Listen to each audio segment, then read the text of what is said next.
ਵਿਦਿਆਰਥੀਓ, ਤੁਹਾਡਾ ਇਸ ਪ੍ਰੋਗਰਾਮ ਵਿੱਚ ਫਿਰ ਤੋਂ ਸਵਾਗਤ ਹੈ। ਮੈਂ ਤੁਹਾਡਾ ਆਪਣਾ ਗੁਰਮੇਲ ਸਿੰਘ ਸਾਗੂ, ਸਮਾਜਿਕ ਸਿੱਖਿਆ ਮਾਸਟਰ, ਸਰਕਾਰੀ ਸੀਨੀਅਰ ਸੈਕੰਡਰੀ ਸਕੂਲ ਭੁੱਲਰ, ਜ਼ਿਲ੍ਹਾ ਸ਼੍ਰੀ ਮੁਕਤਸਰ ਸਾਹਿਬ ਤੋਂ। ਮੈਂ ਤੁਹਾਡੇ ਲਈ ਲੈ ਕੇ ਆਇਆ ਹਾਂ 7ਵੀਂ ਜਮਾਤ ਦੇ ਸਮਾਜਿਕ ਸਿੱਖਿਆ ਦਾ ਪਾਠ ਨੰਬਰ 13, ਦਿੱਲੀ ਸਲਤਨਤ, ਭਾਗ ਦੂਸਰਾ। ਬੱਚਿਓ, ਇਸ ਪਾਠ ਦਾ ਪਹਿਲਾ ਭਾਗ ਆਪਾਂ ਪਿਛਲੇ ਪ੍ਰੋਗਰਾਮ ਵਿੱਚ ਕਰ ਚੁੱਕੇ ਹਾਂ ਤੇ ਇਸ ਤੋਂ ਪਹਿਲਾਂ ਕਿ ਆਪਾਂ ਦੂਸਰੇ ਭਾਗ ਵੱਲ ਵਧੀਏ, ਪਹਿਲੇ ਭਾਗ ਦੇ ਕੁਝ ਮੇਨ ਪੁਆਇੰਟਸ ਇੱਕ ਵਾਰ ਦੁਹਰਾ ਲਈਏ। ਤਾਂ ਦਿੱਲੀ ਸਲਤਨਤ ਦਾ ਰਾਜ 1206 ਈਸਵੀ ਤੋਂ 1526 ਈਸਵੀ ਦਾ ਰਿਹਾ ਹੈ ਔਰ ਇਸ ਸਲਤਨਤ ਦੇ ਵਿੱਚ ਵੱਖ-ਵੱਖ ਵੰਸ਼ ਆਏ, ਜਿਨ੍ਹਾਂ ਵੰਸ਼ਾਂ ਦੇ ਨਾਂ ਇਸ ਤਰ੍ਹਾਂ ਹਨ: ਦਾਸ ਵੰਸ਼, ਖਿਲਜੀ ਵੰਸ਼, ਤੁਗਲਕ ਵੰਸ਼, ਸੈਯਦ ਵੰਸ਼ ਅਤੇ ਲੋਧੀ ਵੰਸ਼। ਇਹਦੇ ਸਾਹਮਣੇ ਸਮਾਂ ਕਾਲ ਦਿੱਤਾ ਹੋਇਆ ਹੈ, ਪਰ ਇਹ ਇੱਕ ਐਕਸਰਸਾਈਜ਼ ਦੇ ਰੂਪ ਵਿੱਚ ਹੈ। ਇਹਨਾਂ ਦਾ ਮਿਲਾਨ ਤੁਸੀਂ ਕਰਨਾ ਹੈ ਕਿਉਂਕਿ ਸਮਾਂ ਕਾਲ ਨੂੰ ਜੰਬਲਡ ਰੂਪ ਵਿੱਚ ਦਿੱਤਾ ਹੋਇਆ ਹੈ। ਤਾਂ ਆਪਾਂ ਇਹਨਾਂ ਦਾ ਇੱਕ ਇੱਕ ਕਰਕੇ ਮਿਲਾਨ ਕਰਦੇ ਹਾਂ। ਸਭ ਤੋਂ ਪਹਿਲਾ ਵੰਸ਼ ਜਿਹੜਾ ਆਇਆ ਸੀ ਉਹ ਸੀ ਦਾਸ ਵੰਸ਼ ਅਤੇ ਉਸ ਦਾ ਸਮਾਂ ਕਾਲ ਸੀ 1206 ਈਸਵੀ ਤੋਂ 1290 ਈਸਵੀ। ਉਸ ਤੋਂ ਅਗਲਾ ਵੰਸ਼ ਦਿੱਲੀ ਸਲਤਨਤ ਦੇ ਵਿੱਚ ਜਿਹੜਾ ਆਉਂਦਾ ਹੈ ਉਹ ਹੈ ਖਿਲਜੀ ਵੰਸ਼। ਇਹਨਾਂ ਦਾ ਸਮਾਂ ਕਾਲ ਸੀ 1290 ਈਸਵੀ ਤੋਂ 1320 ਈਸਵੀ। ਉਸ ਤੋਂ ਅਗਲਾ ਵੰਸ਼ ਜਿਹੜਾ ਆਇਆ ਉਹ ਸੀ ਤੁਗਲਕ ਵੰਸ਼। ਉਹਨਾਂ ਦਾ ਸਮਾਂ ਕਾਲ ਸੀ 1320 ਈਸਵੀ ਤੋਂ 1414 ਈਸਵੀ। ਉਸ ਤੋਂ ਬਾਅਦ ਸਾਡੇ ਕੋਲ ਆਇਆ ਸੈਯਦ ਵੰਸ਼, ਜਿਨ੍ਹਾਂ ਦਾ ਸਮਾਂ ਕਾਲ ਰਿਹਾ 1414 ਈਸਵੀ ਤੋਂ 1451 ਈਸਵੀ। ਅਤੇ ਆਖਰੀ ਵੰਸ਼ ਦਿੱਲੀ ਸਲਤਨਤ ਦਾ ਲੋਧੀ ਵੰਸ਼, ਇਹਨਾਂ ਦਾ ਸਮਾਂ ਕਾਲ ਰਿਹਾ 1451 ਈਸਵੀ ਤੋਂ 1526 ਈਸਵੀ। ਦਿੱਲੀ ਸਲਤਨਤ ਦੇ ਇਹਨਾਂ ਸਾਰੇ ਵੰਸ਼ਾਂ ਦੇ ਕੁਝ ਪ੍ਰਮੁੱਖ ਸ਼ਾਸਕਾਂ ਦੇ ਨਾਂ ਤੁਹਾਡੇ ਸਾਹਮਣੇ ਸਕਰੀਨ ਦੇ ਉੱਪਰ ਲਿਖੇ ਹੋਏ ਹਨ। ਕੁਤਬਦੀਨ ਐਬਕ, ਇਲਤੁਤਮਿਸ਼, ਰਜ਼ੀਆ ਸੁਲਤਾਨ, ਬਲਬਨ, ਇਹ ਚਾਰੇ ਦਾਸ ਵੰਸ਼ ਨਾਲ ਸੰਬੰਧ ਰੱਖਦੇ ਸਨ। ਉਸ ਤੋਂ ਅੱਗੇ ਦੋ ਨਾਮ ਜਲਾਲੂਦੀਨ ਖਿਲਜੀ ਔਰ ਅਲਾਉਦੀਨ ਖਿਲਜੀ, ਇਹ ਦੋਨੋਂ ਖਿਲਜੀ ਸਲਤਨਤ ਜਾਂ ਖਿਲਜੀ ਵੰਸ਼ ਦੇ ਨਾਲ ਸੰਬੰਧ ਰੱਖਦੇ ਸਨ। ਉਸ ਤੋਂ ਅੱਗੇ ਸਾਡੇ ਕੋਲ ਨਾਮ ਹਨ ਮੁਹੰਮਦ ਬਿਨ ਤੁਗਲਕ ਔਰ ਫਿਰੋਜ਼ ਸ਼ਾਹ ਤੁਗਲਕ, ਇਹ ਦੋਨੋਂ ਤੁਗਲਕ ਵੰਸ਼ ਦੇ ਨਾਲ ਸੰਬੰਧ ਰੱਖਦੇ ਸਨ। ਉਸ ਤੋਂ ਬਾਅਦ ਇੱਕ ਨਾਮ ਹੈ ਖਿਜ਼ਰ ਖਾਂ, ਇਹ ਇੱਕ ਵੰਸ਼ ਨੇ ਬਹੁਤ ਥੋੜ੍ਹਾ ਜਿਹਾ ਸਮਾਂ ਰਾਜ ਕੀਤਾ ਸੀ। ਸੈਯਦ ਵੰਸ਼, ਖਿਜ਼ਰ ਖਾਂ ਉਸ ਵੰਸ਼ ਨਾਲ ਸੰਬੰਧ ਰੱਖਦਾ ਹੈ। ਔਰ ਲਾਸਟ ਵਾਲੇ ਤਿੰਨੋਂ ਨਾਮ ਬਹਿਲੋਲ ਲੋਧੀ, ਸਿਕੰਦਰ ਲੋਧੀ ਔਰ ਇਬਰਾਹਿਮ ਲੋਧੀ, ਲੋਧੀ ਵੰਸ਼ ਦੇ ਨਾਲ ਸੰਬੰਧ ਰੱਖਦੇ ਸਨ। ਹੋਰ ਵੀ ਸ਼ਾਸਕ ਇਹਨਾਂ ਵੰਸ਼ਾਂ ਦੇ ਅਲੱਗ-ਅਲੱਗ ਸਮਿਆਂ 'ਤੇ ਰਾਜ ਕਰਦੇ ਰਹੇ, ਪਰ ਉਹ ਸ਼ਾਸਕ ਕਮਜ਼ੋਰ ਸਨ ਜਾਂ ਜ਼ਿਆਦਾ ਇੰਪੋਰਟੈਂਟ ਨਹੀਂ ਹਨ। ਇਸ ਕਰਕੇ ਉਹਨਾਂ ਦੇ ਨਾਮ ਜਿਹੜੇ ਹੈ ਉਹ ਜਦੋਂ ਆਪਾਂ ਉਹਨਾਂ ਦੇ ਬਾਰੇ, ਵੰਸ਼ ਦੇ ਬਾਰੇ ਪੜ੍ਹਦੇ ਹਾਂ, ਉੱਥੇ ਆਪਾਂ ਜ਼ਰੂਰ ਪੜ੍ਹਾਂਗੇ। ਹੁਣ ਇਹਨਾਂ ਦੇ ਨਾਲ ਜੋ ਆਪਾਂ ਪਹਿਲੇ ਭਾਗ ਦੇ ਵਿੱਚ ਜੋ ਕੁਛ ਪੜ੍ਹਿਆ ਸੀ ਦਾਸ ਵੰਸ਼ ਦੇ ਬਾਰੇ, ਉਹਦੇ ਸੰਬੰਧ ਵਿੱਚ ਕੁਝ ਪ੍ਰਸ਼ਨ ਤੁਹਾਡੇ ਸਾਹਮਣੇ ਆ ਰਹੇ ਨੇ। ਤੁਸੀਂ ਇੱਕ ਇੱਕ ਕਰਕੇ ਉਹਨਾਂ ਦੇ ਉੱਤਰ ਦੇਣੇ ਹਨ ਜਾਂ ਆਪਣੇ ਦਿਮਾਗ ਵਿੱਚ ਸੋਚਣੇ ਹਨ। ਪਹਿਲਾ ਹੈ ਦਿੱਲੀ ਸਲਤਨਤ ਦਾ ਸਮਾਂ ਕਾਲ ਦੱਸੋ। ਅੱਜ ਵੀ ਮੈਂ ਤੁਹਾਨੂੰ ਸ਼ੁਰੂ ਦੇ ਵਿੱਚ ਦੱਸਿਆ ਦਿੱਲੀ ਸਲਤਨਤ ਦਾ ਸਮਾਂ ਕਾਲ 1206 ਈਸਵੀ ਤੋਂ 1526 ਈਸਵੀ ਤੱਕ, ਯਾਨੀ ਕਿ ਲਗਭਗ 320 ਸਾਲ ਦਿੱਲੀ ਸਲਤਨਤ ਦਾ ਜਿਹੜਾ ਇਹ ਰਾਜਕਾਲ ਰਿਹਾ ਹੈ। ਅਗਲਾ ਪ੍ਰਸ਼ਨ ਹੈ ਆਪਣੇ ਕੋਲ, ਦਿੱਲੀ ਸਲਤਨਤ ਦੇ ਸ਼ਾਸਨ ਕਾਲ ਦੌਰਾਨ ਕਿਹੜੇ ਵੰਸ਼ਾਂ ਨੇ ਰਾਜ ਕੀਤਾ? 6 ਵੰਸ਼ਾਂ ਨੇ ਰਾਜ ਕੀਤਾ ਸੀ। ਇੱਕ ਵੰਸ਼ ਬਾਰੇ ਆਪਾਂ ਪੜ੍ਹ ਵੀ ਚੁੱਕੇ ਹਾਂ। ਕਿਹੜੇ ਵੰਸ਼ ਸੀ? ਦਾਸ ਵੰਸ਼, ਖਿਲਜੀ ਵੰਸ਼, ਤੁਗਲਕ ਵੰਸ਼, ਸੈਯਦ ਵੰਸ਼, ਲੋਧੀ ਵੰਸ਼। ਨੰਬਰ 3, ਕੁਤਬ ਮੀਨਾਰ ਦਾ ਨਿਰਮਾਣ ਕਿਸ ਨੇ ਸ਼ੁਰੂ ਕਰਵਾਇਆ? ਕੁਤਬ ਮੀਨਾਰ, ਕੁਤਬ ਜਿਹੜਾ ਨਾਮ ਤੋਂ ਉਸ ਸ਼ਾਸਕ ਦਾ ਨਾਮ ਸ਼ੁਰੂ ਹੁੰਦਾ ਹੈ, ਕੁਤਬਦੀਨ ਐਬਕ। ਨੰਬਰ 4, ਰਜ਼ੀਆ ਸੁਲਤਾਨ ਕਿਸ ਦੀ ਪੁੱਤਰੀ ਸੀ? ਰਜ਼ੀਆ ਸੁਲਤਾਨ ਇਲਤੁਤਮਿਸ਼ ਦੀ ਪੁੱਤਰੀ ਸੀ, ਇਲਤੁਤਮਿਸ਼। ਪੰਜਵਾਂ ਕੁਐਸਚਨ ਹੈ, ਲਹੂ ਅਤੇ ਲੋਹੇ ਦੀ ਨੀਤੀ ਕਿਸ ਨੇ ਅਪਣਾਈ? ਲਹੂ ਅਤੇ ਲੋਹੇ ਦੀ ਨੀਤੀ ਗਿਆਸੁਦੀਨ ਬਲਬਨ ਨੇ, ਜਿਹੜਾ ਕਿ ਦਾਸ ਵੰਸ਼ ਦਾ ਆਖਰੀ ਤਾਕਤਵਰ ਸ਼ਾਸਕ ਸੀ। ਉਸਨੇ ਲਹੂ ਅਤੇ ਲੋਹੇ ਦੀ ਨੀਤੀ ਅਪਣਾਈ ਸੀ। ਨੈਕਸਟ ਐਕਸਰਸਾਈਜ਼ ਆਪਣੇ ਕੋਲ ਹੈ ਖਾਲੀ ਥਾਵਾਂ ਭਰੋ। ਪਹਿਲਾ ਹੈ ਸੁਲਤਾਨ ਸ਼ਬਦ ਦਾ ਅਰਥ ਹੈ ਡੈਸ਼। ਸੁਲਤਾਨ ਸ਼ਾਸਕ, ਇਸ ਨੂੰ ਆਪਾਂ ਰਾਜਾ ਵੀ ਕਹਿ ਦਿੰਦੇ ਹਾਂ। ਦੂਸਰਾ ਹੈ ਆਪਣੇ ਕੋਲ ਸਲਤਨਤ ਅਤੇ ਸੁਲਤਾਨ ਸ਼ਬਦ ਡੈਸ਼ ਭਾਸ਼ਾ ਤੋਂ ਲਏ ਗਏ ਹਨ। ਸਲਤਨਤ ਅਤੇ ਸੁਲਤਾਨ ਸ਼ਬਦ ਡੈਸ਼ ਭਾਸ਼ਾ ਤੋਂ ਲਏ ਗਏ ਹਨ। ਕਿਹੜੀ ਭਾਸ਼ਾ ਤੋਂ ਲਏ ਇਹ? ਅਰਬੀ ਭਾਸ਼ਾ ਤੋਂ ਲਏ ਗਏ ਹਨ। ਜਿਵੇਂ ਸੁਲਤਾਨ ਦਾ ਅਰਥ ਸੀਗਾ ਸ਼ਾਸਕ ਤੇ ਸਲਤਨਤ ਰਾਜ ਜਾਂ ਸ਼ਾਸਨ। ਨੰਬਰ 3, ਇਲਤੁਤਮਿਸ਼ ਕੁਤਬਉਦੀਨ ਐਬਕ ਦਾ ਡੈਸ਼ ਸੀ। ਇਲਤੁਤਮਿਸ਼ ਕੁਤਬਉਦੀਨ ਐਬਕ ਦਾ ਦਾਸ ਸੀ। ਨੰਬਰ 4, ਇਲਤੁਤਮਿਸ਼ ਡੈਸ਼ ਈਸਵੀ ਵਿੱਚ ਦਿੱਲੀ ਦਾ ਸੁਲਤਾਨ ਬਣਿਆ। ਇਲਤੁਤਮਿਸ਼ ਕਦੋਂ ਬਣਿਆ ਦਿੱਲੀ ਦਾ ਸੁਲਤਾਨ? 1211 ਈਸਵੀ ਜਾਂ 1211 ਈਸਵੀ ਵਿੱਚ। ਨੰਬਰ 5 ਹੈ ਗਿਆਸੁਦੀਨ ਬਲਬਨ ਦਾ ਸ਼ਾਸਨ ਕਾਲ ਡੈਸ਼ ਈਸਵੀ ਤੋਂ ਡੈਸ਼ ਈਸਵੀ ਤੱਕ ਸੀ। ਗਿਆਸੁਦੀਨ ਬਲਬਨ 1266 ਈਸਵੀ ਤੋਂ 1286 ਈਸਵੀ ਤੱਕ, ਯਾਨੀ ਕਿ ਉਹਨੇ 20 ਸਾਲ ਰਾਜ ਕੀਤਾ। ਗਿਆਸੁਦੀਨ ਬਲਬਨ ਨੇ ਮੰਗੋਲਾਂ 'ਤੇ ਕਾਬੂ ਪਾਉਣ ਦੇ ਲਈ ਡੈਸ਼ ਅਤੇ ਡੈਸ਼ ਦੀ ਨੀਤੀ ਅਪਣਾਈ। ਮੰਗੋਲਾਂ 'ਤੇ ਕਾਬੂ ਪਾਉਣ ਲਈ ਲਹੂ ਅਤੇ ਲੋਹੇ ਦੀ ਨੀਤੀ ਅਪਣਾਈ। ਲਹੂ ਅਤੇ ਲੋਹਾ, ਇਹ ਨੀਤੀ ਉਹਨੇ ਮੰਗੋਲਾਂ ਦੇ ਉੱਪਰ ਕਾਬੂ ਪਾਉਣ ਲਈ ਇਸ ਕਰਕੇ ਅਪਣਾਈ ਸੀ ਕਿਉਂਕਿ ਮੰਗੋਲ ਭਾਰਤ ਉੱਪਰ ਵਾਰ-ਵਾਰ ਹਮਲੇ ਕਰਦੇ ਰਹਿੰਦੇ ਸਨ ਔਰ ਉਹ ਬਹੁਤ ਹੀ ਜ਼ਾਲਮ ਹਮਲਾਵਰ ਸਨ, ਕਿਉਂਕਿ ਉਹਨਾਂ ਦੇ ਰਸਤੇ ਵਿੱਚ ਜੋ ਵੀ ਆਉਂਦਾ ਸੀ ਉਹਨੂੰ ਉਹ ਜਾਨੋਂ ਮਾਰ ਮੁਕਾਉਂਦੇ ਸਨ। ਇਸ ਕਰਕੇ ਉਹਨਾਂ ਦਾ ਟਾਕਰਾ ਕਰਨ ਵਾਸਤੇ ਉਨੀ ਹੀ ਸ਼ਕਤੀਸ਼ਾਲੀ ਨੀਤੀ ਅਪਣਾਉਣ ਦੀ ਲੋੜ ਸੀ। ਉਹਨਾਂ ਨੂੰ ਵੀ ਸਖਤ ਸਜ਼ਾਵਾਂ ਦੇਣ ਦੀ ਲੋੜ ਸੀ। ਇਸ ਲਈ ਬਲਬਨ ਨੇ ਉਹਨਾਂ 'ਤੇ ਕਾਬੂ ਪਾਉਣ ਲਈ ਲਹੂ ਅਤੇ ਲੋਹੇ ਦੀ ਨੀਤੀ ਅਪਣਾਈ। ਸਹੀ ਗਲਤ ਦੱਸੋ। ਇਲਤੁਤਮਿਸ਼ ਕੁਤਬਉਦੀਨ ਐਬਕ ਦਾ ਪੁੱਤਰ ਸੀ। ਇਲਤੁਤਮਿਸ਼, ਇਹ ਸਹੀ ਹੈ ਜਾਂ ਗਲਤ ਹੈ? ਗਲਤ ਹੈ, ਕਿਉਂਕਿ ਇਲਤੁਤਮਿਸ਼ ਤਾਂ ਕੁਤਬਉਦੀਨ ਐਬਕ ਦਾ ਦਾਸ ਸੀ। ਨੰਬਰ 2, ਕੁਤਬਉਦੀਨ ਐਬਕ ਨੇ ਇਲਤੁਤਮਿਸ਼ ਨੂੰ ਅਮੀਰ ਏ ਸ਼ਿਕਾਰ ਦੇ ਅਹੁਦੇ 'ਤੇ ਨਿਯੁਕਤ ਕੀਤਾ। ਅਮੀਰ ਏ ਸ਼ਿਕਾਰ ਬਿਲਕੁਲ ਸਹੀ ਹੈ। ਨੰਬਰ 3, ਰਜ਼ੀਆ ਸੁਲਤਾਨ ਇਲਤੁਤਮਿਸ਼ ਦੀ ਪੁੱਤਰੀ ਸੀ। ਸਹੀ। ਨੰਬਰ 4, ਰਜ਼ੀਆ ਸੁਲਤਾਨ ਦੀ ਹੱਤਿਆ ਦਾ ਕਾਰਨ ਉਸ ਸਮੇਂ ਦੀ ਮਰਦ ਪ੍ਰਧਾਨ ਸੋਚ ਸੀ ਕਿਉਂਕਿ ਉਸ ਦੇ ਦਰਬਾਰ ਦੇ ਅਮੀਰ ਅਤੇ ਫੌਜੀ ਅਧਿਕਾਰੀ ਇੱਕ ਔਰਤ ਦੇ ਅਧੀਨ ਰਹਿਣਾ ਪਸੰਦ ਨਹੀਂ ਕਰਦੇ ਸਨ। ਸਹੀ। ਨੰਬਰ 5, ਬਲਬਨ ਨੇ ਮੰਗੋਲਾਂ ਦੇ ਵਿਰੁੱਧ ਲਹੂ ਅਤੇ ਲੋਹੇ ਦੀ ਨੀਤੀ ਅਪਣਾਈ। ਸਹੀ। ਤਾਂ ਇਹ ਸੀ ਰੀਕੈਪਚੁਲੇਸ਼ਨ ਪਹਿਲੇ ਭਾਗ ਦੀ। ਹੁਣ ਆਪਾਂ ਦੂਸਰੇ ਭਾਗ ਵੱਲ ਵੱਧਦੇ ਹਾਂ। ਤਾਂ ਦਾਸ ਵੰਸ਼ ਤੋਂ ਅਗਲਾ ਵੰਸ਼ ਜਿਹੜਾ ਸਾਡੇ ਕੋਲ ਆਉਂਦਾ ਹੈ ਉਹ ਹੈ ਖਿਲਜੀ ਵੰਸ਼, ਜਿਹਦੇ ਪ੍ਰਮੁੱਖ ਸ਼ਾਸਕ 2 ਹੋਏ ਨੇ, ਜਲਾਲੂਦੀਨ ਖਿਲਜੀ ਔਰ ਅਲਾਉਦੀਨ ਖਿਲਜੀ। ਇਹਨਾਂ ਤੋਂ ਇਲਾਵਾ ਜਿਹੜੇ ਸ਼ਾਸਕ ਹੋਏ ਆ ਉਹਨਾਂ ਦੇ ਨਾਮ ਨੀਚੇ ਲਿਖੇ ਹੋਏ ਨੇ। ਸ਼ਹਾਬੂਦੀਨ ਖਿਲਜੀ, ਉਮਰ ਖਿਲਜੀ, ਮੁਬਾਰਕ ਸ਼ਾਹ ਖਿਲਜੀ, ਨਸਰੂਦੀਨ ਖੁਸਰੋ ਸ਼ਾਹ ਖਿਲਜੀ। ਹੁਣ ਆਪਾਂ ਪ੍ਰਮੁੱਖ ਸ਼ਾਸਕਾਂ ਦੇ ਬਾਰੇ ਇੱਕ ਇੱਕ ਕਰਕੇ ਪੜ੍ਹਾਂਗੇ। ਤਾਂ ਖਿਲਜੀ ਵੰਸ਼ ਦਾ ਪਹਿਲਾ ਪ੍ਰਮੁੱਖ ਸ਼ਾਸਕ ਜਿਹੜਾ ਸੀ ਉਹ ਸੀ ਜਲਾਲੂਦੀਨ ਖਿਲਜੀ। ਤਾਂ ਬੱਚੋ ਦਾਸ ਵੰਸ਼ ਦੇ ਬਾਰੇ ਆਪਾਂ ਪੜ੍ਹਿਆ ਸੀ ਕਿ ਦਾਸ ਵੰਸ਼ ਦਾ ਆਖਰੀ ਸ਼ਕਤੀਸ਼ਾਲੀ ਸ਼ਾਸਕ ਜਿਹੜਾ ਉਹ ਸੀ ਗਿਆਸੁਦੀਨ ਬਲਬਨ। ਗਿਆਸੁਦੀਨ ਬਲਬਨ ਦੀ ਮੌਤ 1286 ਈਸਵੀ ਵਿੱਚ ਹੋ ਗਈ ਸੀ। ਉਸ ਤੋਂ ਬਾਅਦ ਜਿਹੜੇ ਉਹਦੇ ਉੱਤਰਾਧਿਕਾਰੀ ਆਏ ਉਹ ਬਹੁਤ ਹੀ ਕਮਜ਼ੋਰ ਸਨ। ਉਹ ਸ਼ਾਸਨ ਨੂੰ ਸੰਭਾਲ ਨਹੀਂ ਸਕੇ। ਤਾਂ ਉਹਨਾਂ ਦੀ ਇਸ ਕਮਜ਼ੋਰੀ ਦੀ ਵਜ੍ਹਾ ਦੇ ਕਰਕੇ ਖਿਲਜੀ ਵੰਸ਼ ਜਿਹੜਾ ਹੈ ਉਹ ਚੜ੍ਹਤ ਦੇ ਵਿੱਚ ਆਇਆ।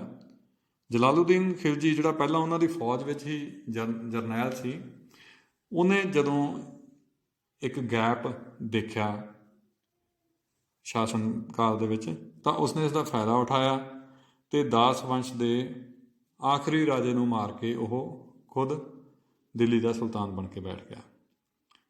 ਇਹ ਗੱਲ ਹੈ 1290 ਈਸਵੀ ਦੀ, ਯਾਨੀ ਕਿ 1286 ਈਸਵੀ ਵਿੱਚ ਗਿਆਸੁਦੀਨ ਬਲਬਨ ਦੀ ਮੌਤ ਹੁੰਦੀ ਹੈ। ਉਸ ਤੋਂ ਸਿਰਫ 4 ਸਾਲ ਬਾਅਦ ਹੀ ਉਹ ਇਹ ਜਿਹੜਾ ਦਾਸ ਵੰਸ਼ ਖਤਮ ਹੋ ਜਾਂਦਾ ਅਤੇ ਖਿਲਜੀ ਵੰਸ਼ ਜਿਹੜਾ ਉਹ ਸਟਾਰਟ ਹੋ ਜਾਂਦਾ। ਤਾਂ ਜਲਾਲੂਦੀਨ ਖਿਲਜੀ ਜਿਹੜਾ ਹੈ ਇਸ ਤਰ੍ਹਾਂ ਖਿਲਜੀ ਵੰਸ਼ ਦਾ ਸੰਸਥਾਪਕ ਸੀ ਜਾਂ ਸਭ ਤੋਂ ਪਹਿਲਾ ਸ਼ਾਸਕ ਹੋਇਆ। ਪਰ ਜਲਾਲੂਦੀਨ ਖਿਲਜੀ ਦਾ ਰਸਤਾ ਵੀ ਕੋਈ ਬਹੁਤਾ ਸੌਖਾ ਨਹੀਂ ਸੀ। ਉਸਨੂੰ ਵੀ ਆਪਣੇ ਦਰਬਾਰ ਦੇ ਅਮੀਰਾਂ ਦਾ ਵਿਰੋਧ ਸਹਿਣਾ ਪਿਆ ਅਤੇ ਬਹੁਤ ਸਾਰੀਆਂ ਸਾਜ਼ਿਸ਼ਾਂ ਉਸ ਦੇ ਖਿਲਾਫ ਰਚੀਆਂ ਗਈਆਂ। ਇਹਦਾ ਇੱਕ ਕਾਰਨ ਇਹ ਸੀ ਕਿ ਦਾਸ ਵੰਸ਼ ਦੇ ਜਿੰਨੇ ਵੀ ਸ਼ਾਸਕ ਹੋਏ ਹਨ ਇਹ ਸਾਰੇ ਤੁਰਕੀ ਸਨ, ਤੁਰਕ ਤੋਂ ਆਏ ਹੋਏ ਸਨ। ਤਾਂ ਇਹਨਾਂ ਦੇ ਦਰਬਾਰ ਦੇ ਜਿਹੜੇ ਅਮੀਰ ਸੀ ਜਾਂ ਜਿਹੜੇ ਨਵਾਬ ਸੀ ਉਸ ਸਮੇਂ ਦੇ, ਉਹ ਸਾਰੇ ਲੋਕ ਵੀ ਤੁਰਕ ਸਨ। ਜਲਾਲੂਦੀਨ ਖਿਲਜੀ, ਜਾਂ ਇਹ ਕਹੀਏ ਕਿ ਖਿਲਜੀ ਜਿਹੜਾ ਖਾਨਦਾਨ ਸੀ, ਇਹ ਵੀ ਬੇਸਿਕਲੀ ਤੁਰਕੀ ਸੀ, ਪਰ ਇਹ ਤੁਰਕੀ ਤੋਂ ਭਾਰਤ ਆਉਣ ਤੋਂ ਪਹਿਲਾਂ ਸਨ ਵਿੱਚ ਅਫਗਾਨਿਸਤਾਨ ਦੇ ਵਿੱਚ ਕਾਫੀ ਸਮਾਂ ਰਹੇ ਸਨ। ਇਸ ਕਰਕੇ ਅਮੀਰ ਜਿਹੜੇ ਤੁਰਕੀ ਸੀਗੇ ਭਾਰਤ ਦੇ ਵਿੱਚ ਉਸ ਵੇਲੇ, ਉਹ ਇਹ ਸਮਝਦੇ ਸਨ ਕਿ ਇਹ ਜਲਾਲੂਦੀਨ ਖਿਲਜੀ ਸਾਡੇ ਖਾਨਦਾਨ ਵਿੱਚ ਤੁਰਕੀ ਨਹੀਂ ਹੈ, ਇਹ ਤਾਂ ਕੋਈ ਹੋਰ ਬੰਦਾ, ਇਹ ਤਾਂ ਅਫਗਾਨੀ ਹੈ। ਇਸ ਕਰਕੇ ਉਹ ਇਹਨੂੰ ਚੰਗਾ ਨਹੀਂ ਸਮਝਦੇ ਸਨ। ਦੂਸਰੀ ਗੱਲ ਇਹ ਸੀ ਕਿ ਜਲਾਲੂਦੀਨ ਖਿਲਜੀ ਦੀ ਉਮਰ ਵੀ ਕਾਫੀ ਹੋ ਚੁੱਕੀ ਸੀ, ਲਗਭਗ 70 ਸਾਲ ਦੀ ਉਮਰ ਸੀ ਉਸ ਸਮੇਂ ਦੀ। ਤਾਂ ਇਹਦੇ ਸੁਭਾਅ ਦੇ ਵਿੱਚ ਵੀ ਨਰਮੀ ਸੀ। ਤਾਂ ਉਹਨਾਂ ਨੂੰ ਇਸ ਕਰਕੇ ਇਹ ਰਾਜੇ ਦੇ ਤੌਰ 'ਤੇ ਜਲਾਲੂਦੀਨ ਖਿਲਜੀ ਕੋਈ ਵਧੀਆ ਨਹੀਂ ਸੀ ਲੱਗਦਾ। ਇਸ ਕਰਕੇ ਉਹਨਾਂ ਨੇ ਇਸ ਦੇ ਖਿਲਾਫ ਸਾਜ਼ਿਸ਼ਾਂ ਕਰਨੀਆਂ ਸ਼ੁਰੂ ਕਰ ਦਿੱਤੀਆਂ। ਤਾਂ ਇਸ ਦਾ ਨਤੀਜਾ ਇਹ ਹੋਇਆ ਕਿ 1296 ਈਸਵੀ ਵਿੱਚ ਅਲਾਊਦੀਨ ਖਿਲਜੀ, ਜਿਹੜਾ ਕਿ ਜਲਾਲੂਦੀਨ ਖਿਲਜੀ ਦਾ ਭਤੀਜਾ ਹੀ ਸੀ, ਉਸੇ ਨੇ ਹੀ ਆਪਣੇ ਚਾਚੇ ਦਾ, ਯਾਨੀ ਕਿ ਜਲਾਲੂਦੀਨ ਖਿਲਜੀ ਦਾ ਕਤਲ ਕਰ ਦਿੱਤਾ ਅਤੇ ਰਾਜਗੱਦੀ ਉਸ ਤੋਂ ਹਥਿਆ ਲਈ। ਅਤੇ ਇਹਦੇ ਨਾਲ ਹੀ ਜਲਾਲੂਦੀਨ ਖਿਲਜੀ ਜਿਹੜਾ ਉਹ ਸਿਰਫ 6 ਸਾਲ ਰਾਜ ਕਰਕੇ ਹੀ ਉਸ ਦਾ ਅੰਤ ਹੋ ਗਿਆ। ਹੁਣ ਆਪਾਂ ਕੁਝ ਪ੍ਰਸ਼ਨ ਜਲਾਲੂਦੀਨ ਖਿਲਜੀ ਬਾਰੇ ਕਰ ਲਈਏ। ਪਹਿਲਾ ਪ੍ਰਸ਼ਨ ਹੈ, ਦਾਸ ਵੰਸ਼ ਦਾ ਆਖਰੀ ਸ਼ਕਤੀਸ਼ਾਲੀ ਸੁਲਤਾਨ ਕੌਣ ਸੀ? ਦਾਸ ਵੰਸ਼ ਦਾ ਆਖਰੀ ਸ਼ਕਤੀਸ਼ਾਲੀ ਸੁਲਤਾਨ ਗਿਆਸੁਦੀਨ ਬਲਬਨ। ਗਿਆਸਉਦੀਨ ਬਲਬਨ। ਦੂਸਰਾ ਪ੍ਰਸ਼ਨ, ਦਾਸ ਵੰਸ਼ ਦਾ ਪਤਨ ਕਿਉਂ ਹੋਇਆ? ਗਿਆਸੁਦੀਨ ਬਲਬਨ ਦੇ ਉੱਤਰਾਧਿਕਾਰੀ ਬਹੁਤ ਕਮਜ਼ੋਰ ਸ਼ਾਸਕ ਸਨ। ਇਸ ਕਮਜ਼ੋਰੀ ਦਾ ਫਾਇਦਾ ਉਠਾ ਕੇ ਜਲਾਲੂਦੀਨ ਖਿਲਜੀ ਨੇ ਬਲਬਨ ਦੀ ਮੌਤ ਦੇ 4 ਸਾਲ ਬਾਅਦ ਹੀ ਦਿੱਲੀ ਦੇ ਸਿੰਘਾਸਨ 'ਤੇ ਕਬਜ਼ਾ ਕਰ ਲਿਆ, ਅਤੇ ਇਸ ਵਜ੍ਹਾ ਕਰਕੇ ਦਾਸ ਵੰਸ਼ ਦਾ ਪਤਨ ਹੋ ਗਿਆ। ਨੰਬਰ 3, ਜਲਾਲੂਦੀਨ ਖਿਲਜੀ ਕਦੋਂ ਸੁਲਤਾਨ ਬਣਿਆ? 1290 ਈਸਵੀ ਵਿੱਚ। ਜਲਾਲੂਦੀਨ ਖਿਲਜੀ ਦੀ ਮੌਤ ਕਿਵੇਂ ਹੋਈ? ਉਸਨੂੰ ਅਲਾਊਦੀਨ ਖਿਲਜੀ ਨੇ ਕਤਲ ਕਰ ਦਿੱਤਾ ਸੀ। ਜਲਾਲੂਦੀਨ ਖਿਲਜੀ ਦੇ ਸ਼ਾਸਨ ਦੌਰਾਨ ਦਰਬਾਰ ਸਾਜ਼ਿਸ਼ਾਂ ਦਾ ਸਥਾਨ ਕਿਉਂ ਬਣ ਗਿਆ ਸੀ? ਸ਼ਾਹੀ ਦਰਬਾਰ ਦੇ ਤੁਰਕ ਅਮੀਰ ਜਲਾਲੂਦੀਨ ਨੂੰ ਚੰਗਾ ਨਹੀਂ ਸਮਝਦੇ ਸਨ, ਜਿਸ ਕਾਰਨ ਉਹ ਹਮੇਸ਼ਾ ਉਸ ਦੇ ਵਿਰੁੱਧ ਗੋਂਦਾਂ ਗੁੰਦਦੇ ਰਹਿੰਦੇ ਸਨ। ਅੱਗੇ ਹੈ ਸਹੀ ਗਲਤ ਦੱਸੋ। ਨੰਬਰ 1, ਜਲਾਲੂਦੀਨ ਖਿਲਜੀ ਭਾਰਤ ਵਿੱਚ ਖਿਲਜੀ ਰਾਜ ਦਾ ਸੰਸਥਾਪਕ ਸੀ। ਸਹੀ। ਦੂਸਰਾ, ਜਲਾਲੂਦੀਨ ਖਿਲਜੀ ਦੇ ਸ਼ਾਸਨ ਦੌਰਾਨ ਦਰਬਾਰ ਸਾਜ਼ਿਸ਼ਾਂ ਦਾ ਸਥਾਨ ਬਣ ਗਿਆ ਸੀ। ਸਹੀ। ਤੀਸਰਾ, ਅਲਾਊਦੀਨ ਖਿਲਜੀ ਜਲਾਲੂਦੀਨ ਖਿਲਜੀ ਦਾ ਪੁੱਤਰ ਸੀ। ਗਲਤ। ਅਲਾਊਦੀਨ ਖਿਲਜੀ ਜਲਾਲੂਦੀਨ ਖਿਲਜੀ ਦਾ ਭਤੀਜਾ ਸੀ। ਨੰਬਰ 4, ਜਲਾਲੂਦੀਨ ਖਿਲਜੀ 1296 ਈਸਵੀ ਵਿੱਚ ਰਾਜਗੱਦੀ 'ਤੇ ਬੈਠਿਆ। ਗਲਤ। ਉਹ 1290 ਈਸਵੀ ਵਿੱਚ ਰਾਜਗੱਦੀ 'ਤੇ ਬੈਠਿਆ ਸੀ। ਨੰਬਰ 5, ਜਲਾਲੂਦੀਨ ਖਿਲਜੀ ਨੇ 1290 ਈਸਵੀ ਤੋਂ 1296 ਈਸਵੀ ਤੱਕ ਰਾਜ ਕੀਤਾ। ਸਹੀ। ਨੰਬਰ 6, ਜਲਾਲੂਦੀਨ ਖਿਲਜੀ ਨੇ ਅਲਾਊਦੀਨ ਖਿਲਜੀ ਦਾ ਕਤਲ ਕਰ ਦਿੱਤਾ। ਗਲਤ। ਇਹ ਇਸ ਤੋਂ ਉਲਟ ਹੋਇਆ ਸੀ। ਅਲਾਊਦੀਨ ਖਿਲਜੀ ਨੇ ਜਲਾਲੂਦੀਨ ਖਿਲਜੀ ਦਾ ਕਤਲ ਕੀਤਾ ਸੀ। ਹੁਣ ਆਪਾਂ ਪੜ੍ਹਾਂਗੇ ਅਲਾਊਦੀਨ ਖਿਲਜੀ ਦੇ ਬਾਰੇ ਵਿੱਚ। ਅਲਾਊਦੀਨ ਖਿਲਜੀ ਬਹੁਤ ਹੀ ਪ੍ਰਸਿੱਧ ਸ਼ਾਸਕ ਹੋਇਆ। ਨਾ ਸਿਰਫ ਦਿੱਲੀ ਸਲਤਨਤ ਦਾ, ਬਲਕਿ ਭਾਰਤ ਦੇ ਪ੍ਰਸਿੱਧ ਸ਼ਾਸਕਾਂ ਵਿੱਚੋਂ, ਪ੍ਰਸਿੱਧ ਔਰ ਜ਼ਾਲਿਮ ਸ਼ਾਸਕਾਂ ਵਿੱਚੋਂ ਉਸ ਦਾ ਨਾਮ ਆਉਂਦਾ ਹੈ। ਤਾਂ ਅਲਾਊਦੀਨ ਖਿਲਜੀ ਦਾ ਜਿਹੜਾ ਸ਼ਾਸਨ ਕਾਲ ਹੈ ਇਹ 1296 ਈਸਵੀ ਤੋਂ 1316 ਈਸਵੀ ਤੱਕ ਚੱਲਿਆ। ਅਲਾਊਦੀਨ ਖਿਲਜੀ ਬਹੁਤ ਹੀ ਇਸ ਦਾ ਅਰਮਾਨ ਸੀ ਕਿ ਮੈਂ ਪੂਰੇ ਭਾਰਤ ਨੂੰ ਆਪਣੀ ਮੁੱਠੀ ਵਿੱਚ ਕਰ ਲਾਂ। ਤਾਂ ਇਹ ਪੂਰੇ ਭਾਰਤ ਵਿੱਚ ਇੱਕ ਸਾਮਰਾਜ ਕਾਇਮ ਕਰਨਾ ਚਾਹੁੰਦਾ ਸੀ। ਇਸ ਕਰਕੇ ਇਸ ਨੇ ਬਹੁਤ ਥੋੜ੍ਹੇ ਸਮੇਂ ਵਿੱਚ ਹੀ ਭਾਰਤ ਦੇ ਬਹੁਤ ਸਾਰੇ ਇਲਾਕਿਆਂ ਦੇ ਉੱਪਰ ਕਬਜ਼ਾ ਕਰ ਲਿਆ ਸੀ। ਤਾਂ 1296 ਈਸਵੀ ਵਿੱਚ ਇਹਨੇ ਆਪਣੇ ਚਾਚੇ ਜਲਾਲੂਦੀਨ ਖਿਲਜੀ ਨੂੰ ਕਤਲ ਕਰਕੇ ਰਾਜਗੱਦੀ ਹਥਿਆਈ ਸੀ। ਅਤੇ ਉਸ ਤੋਂ 3 ਸਾਲ ਬਾਅਦ ਹੀ 1299 ਈਸਵੀ ਵਿੱਚ ਇਹਨੇ ਗੁਜਰਾਤ ਦੇ ਉੱਪਰ ਵੀ ਜਿੱਤ ਪ੍ਰਾਪਤ ਕਰ ਲਈ ਸੀ। ਉਸ ਤੋਂ 2 ਸਾਲਾਂ ਬਾਅਦ 1301 ਈਸਵੀ ਜਾਂ 1301 ਈਸਵੀ ਵਿੱਚ ਇਸਨੇ ਰਣਥੰਭੋਰ 'ਤੇ ਅਧਿਕਾਰ ਕਰ ਲਿਆ, ਔਰ ਉਸ ਤੋਂ 2 ਸਾਲ ਬਾਅਦ 1303 ਈਸਵੀ ਵਿੱਚ ਚਿੱਤੌੜ ਦੇ ਉੱਤੇ ਵੀ ਕਬਜ਼ਾ ਕਰ ਲਿਆ ਸੀ। ਤੁਸੀਂ ਅਲਾਉਦੀਨ ਖਿਲਜੀ ਦੀ ਰਾਜਪੂਤ ਰਾਣੀ ਪਦਮਾਵਤੀ ਦੇ ਨਾਲ ਕਹਾਣੀ ਜ਼ਰੂਰ ਸੁਣੀ ਹੋਵੇਗੀ, ਤਾਂ ਇਹ ਉਹੀ ਅਲਾਉਦੀਨ ਖਿਲਜੀ ਹੈ। ਅਲਾਉਦੀਨ ਖਿਲਜੀ ਦਾ ਇੱਕ ਜਰਨੈਲ ਸੀ ਮਲਿਕ ਕਫੂਰ। ਉਹ ਅਲਾਉਦੀਨ ਖਿਲਜੀ ਦਾ ਬਹੁਤ ਹੀ ਵਫਾਦਾਰ ਦਾਸ ਸੀ, ਔਰ ਉਹ ਬਹੁਤ ਹੀ ਬਹਾਦਰ ਸੀ। ਇਸ ਵਜ੍ਹਾ ਕਰਕੇ ਅਲਾਉਦੀਨ ਖਿਲਜੀ ਨੇ ਉਸਨੂੰ ਦੱਖਣੀ ਭਾਰਤ ਵੱਲ ਭੇਜਿਆ, ਜਿੱਥੇ ਮਲਿਕ ਕਫੂਰ ਨੇ ਬਹੁਤ ਸਾਰੇ ਛੋਟੇ ਛੋਟੇ ਰਾਜ ਸੀ ਉਹਨਾਂ ਨੂੰ ਹਰਾਇਆ, ਜਿਵੇਂ ਦੇਵਗਿਰੀ, ਵਾਰੰਗਲ, ਦਵਾਰ ਸਮੁੰਦਰ ਅਤੇ ਮਦੁਰਾਏ। ਪਰ ਇਹ ਸਾਰੇ ਰਾਜਾਂ ਨੂੰ ਅਲਾਉਦੀਨ ਖਿਲਜੀ ਆਪਣੇ ਸਾਮਰਾਜ ਵਿੱਚ ਸ਼ਾਮਿਲ ਨਹੀਂ ਕਰ ਸਕਿਆ ਸੀ, ਕਿਉਂਕਿ ਉਹਨਾਂ ਨਾਲ ਵੱਖੋ ਵੱਖਰੀਆਂ ਸੰਧੀਆਂ ਹੋਈਆਂ ਸਨ। 1316 ਈਸਵੀ ਵਿੱਚ ਅਲਾਉਦੀਨ ਖਿਲਜੀ ਦੀ ਮੌਤ ਹੋ ਗਈ। ਅਲਾਉਦੀਨ ਖਿਲਜੀ ਤੋਂ ਬਾਅਦ 'ਚ ਆਉਣ ਵਾਲੇ ਖਿਲਜੀ ਵੰਸ਼ ਦੇ ਉੱਤਰਾਧਿਕਾਰੀ ਸੀ ਜਿਹੜੇ, ਉਹ ਬਹੁਤ ਕਮਜ਼ੋਰ ਸਨ। ਉਹਨਾਂ ਦੇ ਨਾਮ ਸ਼ਹਾਬੂਦੀਨ ਉਮਰ, ਮੁਬਾਰਕ ਸ਼ਾਹ, ਨਸੀਰੂਦੀਨ ਖੁਸਰੋ ਸ਼ਾਹ ਆਦਿ ਸਨ, ਪਰ ਉਹ ਇਸ ਸਲਤਨਤ ਨੂੰ ਸੰਭਾਲ ਨਹੀਂ ਸਕੇ। ਜਿਵੇਂ ਦਾਸ ਵੰਸ਼ ਦੇ ਵਿੱਚ ਬਲਬਨ ਤੋਂ ਬਾਅਦ ਕਮਜ਼ੋਰ ਉੱਤਰਾਧਿਕਾਰੀ ਆਏ ਅਤੇ ਉਸ ਤੋਂ 4 ਸਾਲਾਂ ਬਾਅਦ ਹੀ ਦਾਸ ਵੰਸ਼ ਦਾ ਖਾਤਮਾ ਹੋ ਗਿਆ ਸੀ ਅਤੇ ਖਿਲਜੀ ਵੰਸ਼ ਸ਼ੁਰੂ ਹੋ ਗਿਆ ਸੀ। ਉਹੀ ਚੀਜ਼ ਖਿਲਜੀਆਂ ਨਾਲ ਵਾਪਰੀ। ਜਦੋਂ ਅਲਾਉਦੀਨ ਖਿਲਜੀ ਤੋਂ ਬਾਅਦ ਦੇ ਕਮਜ਼ੋਰ ਸ਼ਾਸਕ ਸ਼ਾਸਨ ਕਾਲ ਨੂੰ ਸੰਭਾਲ ਨਾ ਸਕੇ, ਜਗ੍ਹਾ ਜਗ੍ਹਾ 'ਤੇ ਬਗਾਵਤਾਂ ਹੋਣ ਲੱਗ ਪਈਆਂ, ਅਤੇ ਠੀਕ 4 ਸਾਲ ਬਾਅਦ 1316 ਈਸਵੀ ਵਿੱਚ ਅਲਾਉਦੀਨ ਖਿਲਜੀ ਦੀ ਮੌਤ ਹੋਈ। ਉਸ ਤੋਂ ਠੀਕ 4 ਸਾਲ ਬਾਅਦ 1320 ਈਸਵੀ ਵਿੱਚ ਹੀ ਗਾਜ਼ੀ ਤੁਗਲਕ ਜਾਂ ਗਿਆਸੁਦੀਨ ਤੁਗਲਕ ਨੇ ਖਿਲਜੀ ਖਾਨਦਾਨ ਦੇ ਆਖਰੀ ਚਿਰਾਗ ਖੁਸਰੋ ਸ਼ਾਹ ਜਾਂ ਨਸੀਰੂਦੀਨ ਖੁਸਰੋ ਸ਼ਾਹ ਸੀ ਜਿਹੜਾ, ਉਹਨੂੰ ਹਰਾ ਕੇ ਖਿਲਜੀ ਵੰਸ਼ ਦਾ ਅੰਤ ਕਰ ਦਿੱਤਾ। ਅਲਾਉਦੀਨ ਖਿਲਜੀ ਨੇ ਆਪਣੇ ਕਾਰਜਕਾਲ ਦੇ ਦੌਰਾਨ ਕੁਝ ਸੁਧਾਰ ਵੀ ਕੀਤੇ, ਉਹਨਾਂ ਦੀ ਚਰਚਾ ਵੀ ਆਪਾਂ ਜ਼ਰੂਰ ਕਰਾਂਗੇ। ਤਾਂ ਉਸ ਦੇ ਸੁਧਾਰਾਂ ਨੂੰ 2 ਹਿੱਸਿਆਂ ਵਿੱਚ ਵੰਡਿਆ ਗਿਆ ਹੈ। ਖੱਬੇ ਹੱਥ ਤੁਸੀਂ ਦੇਖ ਰਹੇ ਹੋ ਆਰਥਿਕ ਸੁਧਾਰ, ਔਰ ਸੱਜੇ ਹੱਥ ਸੈਨਿਕ ਸੁਧਾਰ। ਪਹਿਲਾਂ ਆਪਾਂ ਆਰਥਿਕ ਸੁਧਾਰਾਂ ਦੀ ਗੱਲ ਕਰਦੇ ਹਾਂ।